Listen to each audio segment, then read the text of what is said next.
Laisse-moi venir le principal point que je suis abordé aujourd'hui, à part un point d'actualité que vous mentionnez, c'est l'affaire des Chagos.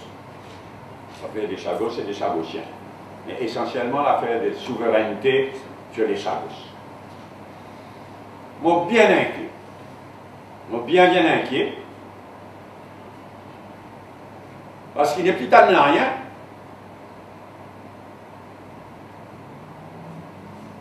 Alors qu'il y a 3 échéances qui disent devant nous,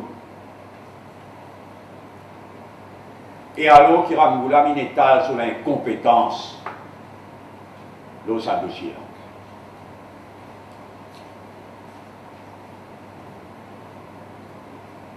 3 échéances. Premièrement, 2014-2016.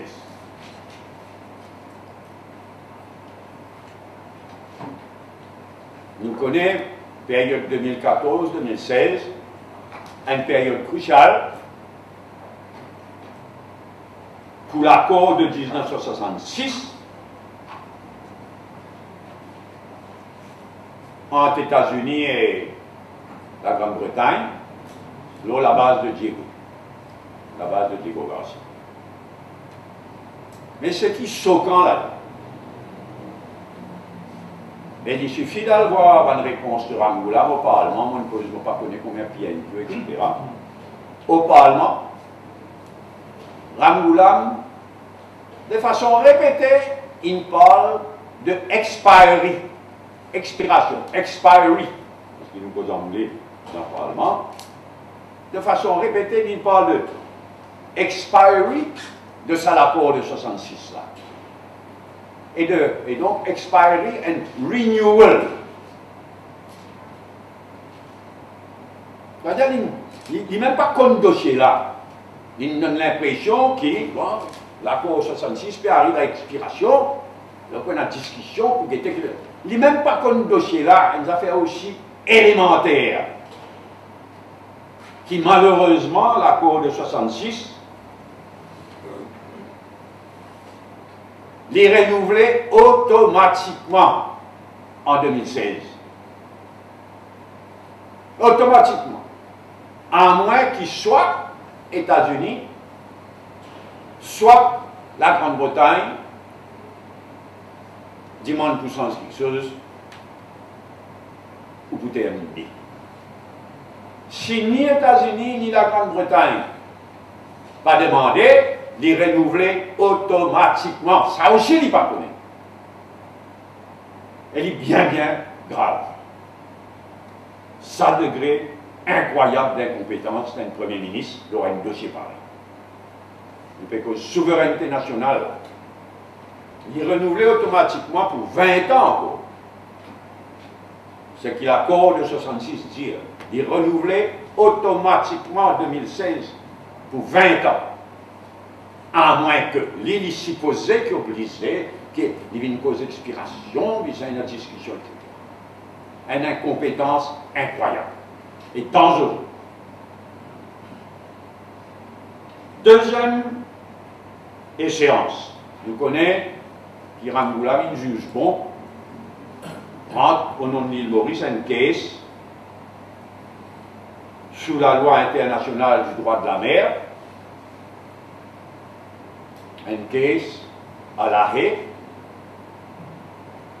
contre le Chagos Marine Protected Area. Selon nos renseignements, case est venu le 22 avril 2014.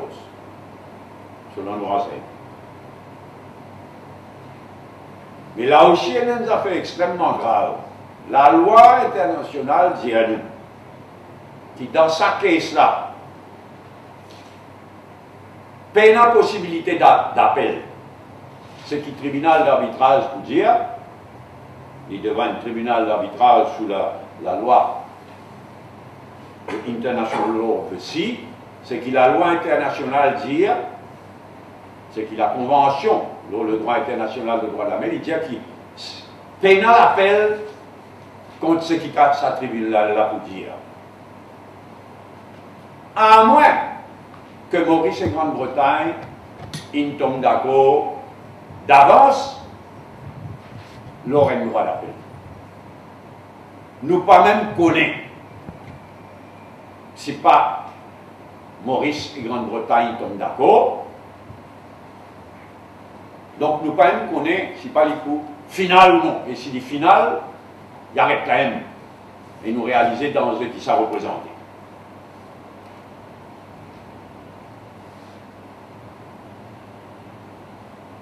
Troisième séance, l'ONU, la Grande-Bretagne, il décide, il finit décider pour faire un nouveau feasibility study, le resettlement d'un certain nombre de Chagossiens, Chagossiennes.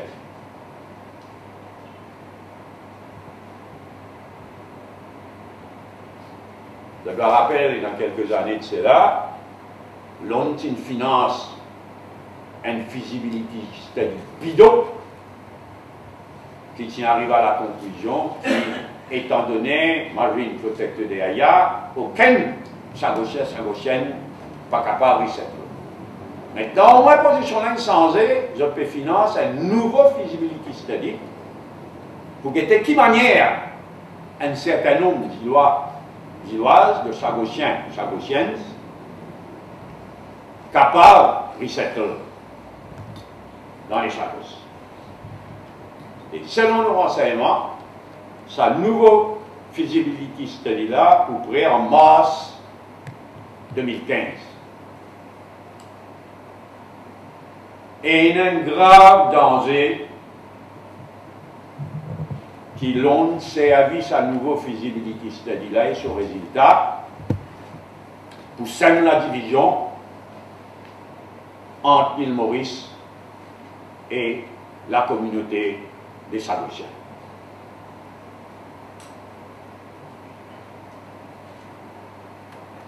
Nous sommes très inquiets, très inquiets concernant tout ce dossier-là, façon Ramgoulam fait handle ce dossier-là, sur l'incompétence incroyable. Mais ce qui rend moi très inquiet aussi, c'est que l'éclair qui ni Obama, président des États-Unis, ni Cameron, Premier ministre de la Grande-Bretagne, pas prend Ramgoulam au sérieux.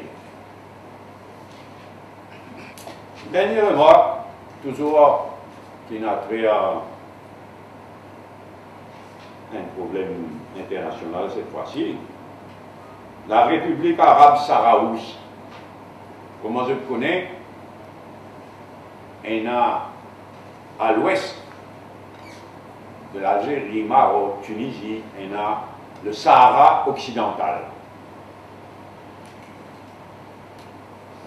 Le Sahara occidental, qui a à peu près 500 000 habitants, qui tient une colonie espagnole jusqu'à 1975, quand c'est une retire, et là, le Maroc, il occupe sa région-là, le Sahara occidental, il occupait, mais jusqu'aujourd'hui, il y a un seul pays qui reconnaît la souveraineté du Maroc sur le Sahara occidental. Par contre, le 27 février 1976, le Front Polisario, qui représente un Sahraoui, qui déclare la formation d'un Sahraoui Arab Democratic Republic, une république démocratique arabe sahraoui. Il déclare une république, l'indépendance, la constitution d'une république, le 27 février 1976. Et l'île Maurice, qu'il reconnaît la RASD, le Sahraoui Arab Republic démocratique république, pardon, nous finissons reconnaître, après l'élection 82, nous finissons reconnaître, l'île Maurice, il reconnaît en date du 1er juillet 1982.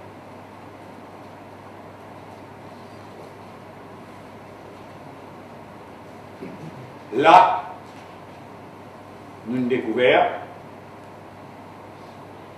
qu'en catimini, le gouvernement Ramoulam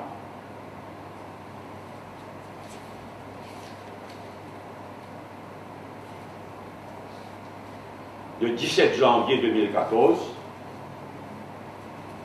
il retire en catimini sa reconnaissance. Il est honteux et on dit ça à Navi Ramoulam.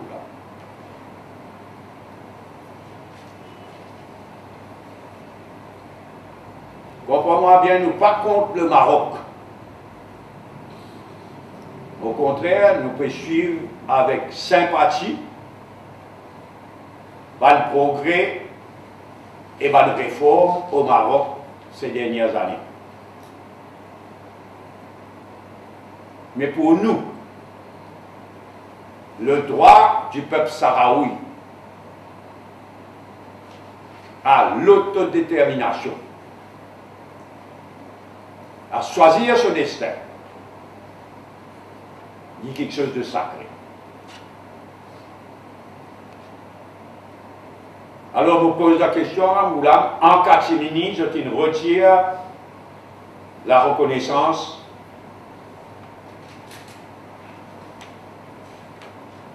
à la Sahraoui Arabe Démocratique République, dire à la population, dire à nous, si pas au moins, ce gouvernement-là,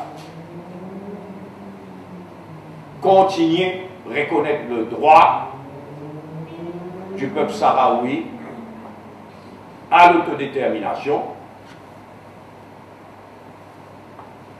à travers un référendum des Nations Unies pour qui le peuple sahraoui est capable de choisir entre l'indépendance ou bien l'intégration dans le Maroc. C'est au peuple sahraoui de choisir. Mais moi, attends-moi ce qui au moins Ramoulam confirmait que Maurice reste dans sa position. C'est la position officielle des Nations Unies. Qui visait à un référendum des Nations Unies. Donc, le peuple sahraoui choisir. C'est la position officielle des Nations Unies, mais c'est Maroc qui met le bâton dans la roue.